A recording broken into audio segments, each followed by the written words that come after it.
Dialogue remains the best alternative to war, and the coup leaders in Niger Republic are beginning to realize this.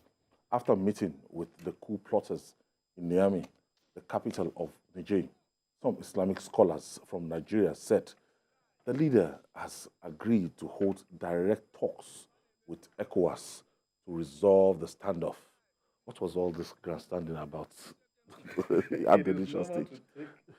This is what should have happened at the beginning. See, you don't come to the negotiating table empty-handed. You just got in there, they said leave. This happened under President Olusegun Obasanjo, but it was in faraway Sao Tome, don't forget. Then he had already become an institution that enjoyed that international support. And there was, the internal dynamics was right for him to, to do that to Sao Tome. Now, for Niger Republic, beside us there, they believe that they are part of this country, directly or indirectly.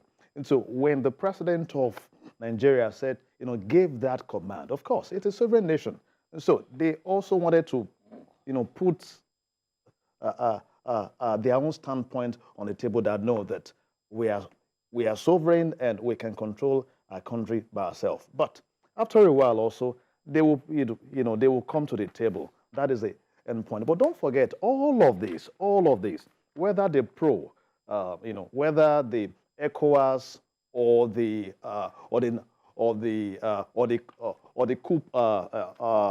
coup guys in Niger, we are still being controlled by external factors. I'll take you back to is it 1865 now or so? During the Berlin Conference, there was a scrambling for Africa, and they shared Africa to themselves. Now, years after that, we thought we have already built ourselves from those colonial masters. Today, Russia is backing some forces in Africa. Why the West is also backing some forces. But we must not push ourselves to war. We cannot afford that. So coming to the table is good not just for the Nigerians. It is also good for the entire West African countries. So, Jide, the standoff. Now the possibility of dialogue and between ECOWAS and military junta in Niger Republic now is making things look brighter. So because over the weekend I saw some demonstrators in Kano. They were demonstrating that no, we should not go to war, and detention and everything, telling President Bola Tinubu that no, don't go to war with these people and everything. So right now we can now be talking about diplomacy. Yes, but first and foremost, people you understand that it's not Bola Tinubu going to war. It is ECOWAS that said the option of military action is on the table.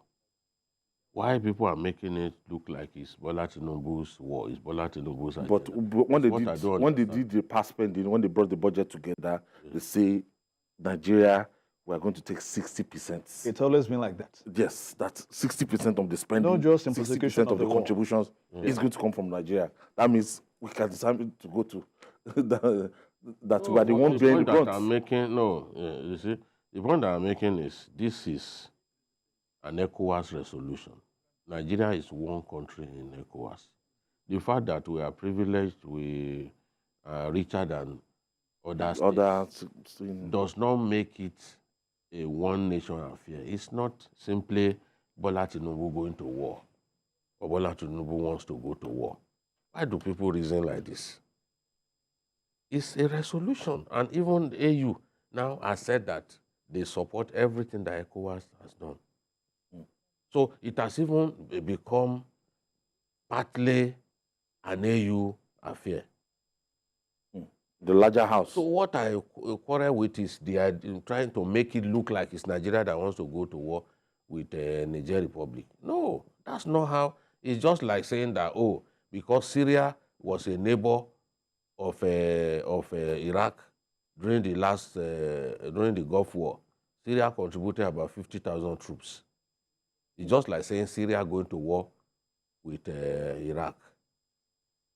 But that was not what happened. The allied nations came together to fight Iraq. Saudi Arabia contributed troops. Kuwait You know, all of those countries fought against Iraq. People must always make that point clear that it is an ECOWAS resolution. And I've said before that I'm not even convinced that the Togolese president is not more interested in bringing this military regime down than Asiwaju. Because those smaller states think that once Niger gets away with it, it could come to them. And if you ask me, the chances of a military coup taking place in Niger Republic, I mean in Togo and in Benin Republic, is a lot higher than Nigeria. It's going to be a lot easier in those countries than here. So they are worried. They think that the way this thing is going, if they don't find a way to stop it, it's going to spread. And today is Niger Republic, tomorrow it could be Benin Republic. Next tomorrow it could be. That is the idea. All of them feel bad that this is going on. All of the sentiments that people are bringing in, there was even one fake news that Ghana said it will not contribute troops. This and that. Lies. We always want to exploit every situation. I have said repeatedly that I don't want war. But our people have to realize that the ECOWAS has prioritized dialogue above war. War is usually the last resort. Look at how long it took. So many months they were telling Saddam to withdraw his troops from Kuwait. He didn't listen. So war at that time was the last resort. Because he didn't listen. They imposed sanctions, he didn't listen. So I believe that dialogue can achieve this aim.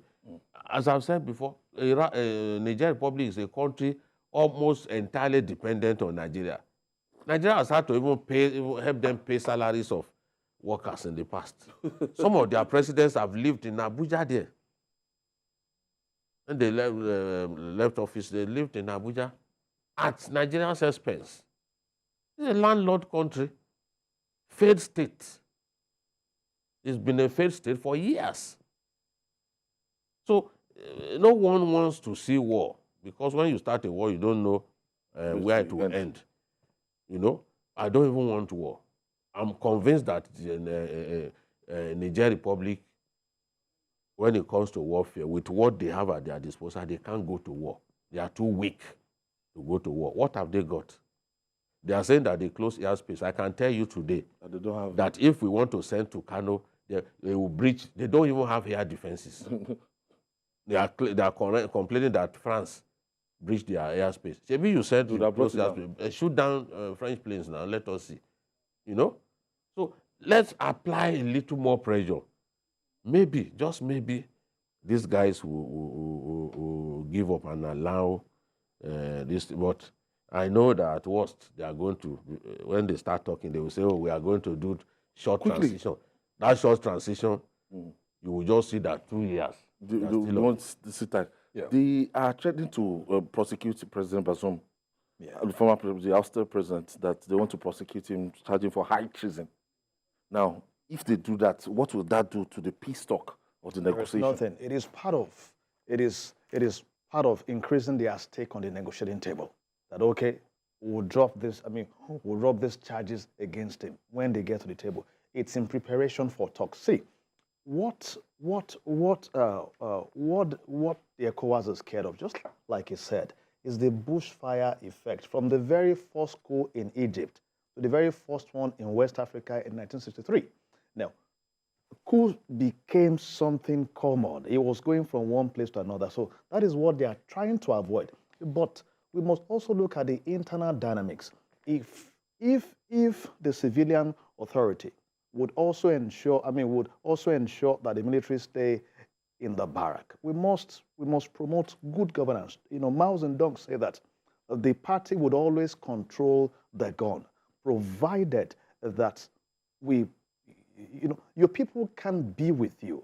The military will take over and they will be jubilating. We should also look at those factors, that politicians should learn to do things correctly.